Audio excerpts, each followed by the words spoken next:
qui est terrible, c'est la perte irréparable si on ne retrouve pas ces joyaux historiques qui appartiennent au patrimoine. Vous savez, dans un cambriolage, quand on vole les bijoux de la grand-mère, ben c'est pareil. Ce sont les bijoux de famille de la France. Je pense à la parure de Marie-Amélie, la parure de l'impératrice Eugénie, le nœud de corsage, ou même cette broche reliquaire dans laquelle il y a deux des Mazarins que portait Louis XIV, que Mazarin avait offert à Louis XIV. C'est l'histoire de France à laquelle on s'est attaqué ce matin au Louvre. Et c'est ça qui est pas supportable au fond. Mais je crois que tous ensemble, il faut maintenant qu'on les retrouve. Ce qui est terrible, c'est que ça renvoie au vol des bijoux de la couronne au mobilier royal en 1792, en pleine tourmente. Il y a là peut-être un symbole qui est terrible, celle d'une France qui devrait davantage être soudée autour de son histoire et de ces symboles qui sont les joyaux qui appartiennent à la nation.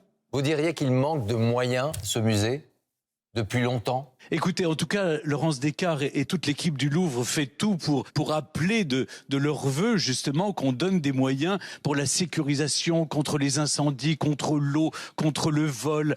Ces moyens ont tardé à arriver. Aujourd'hui, eh bien, peut-être que maintenant, on va poser le problème. Mais c'est toujours trop tard. Vous savez, c'est quand Notre-Dame brûle qu'on se pose la question des restaurations nécessaires. Et c'est quand le Louvre est cambriolé, volé par des malfaiteurs bien organisés. En moins de 4 minutes, ils ont réussi à monter sur cette nacelle, à forcer la galerie d'Apollon, qui est une galerie symbolique, qui est merveilleusement bien décorée. Et il y a tous les joyaux qui sont là réunis. Si on les perd, c'est une perte irréparable pour l'histoire de France, pour notre patrimoine. Et je pense que c'est ce qui donne un coup au moral des Français aussi.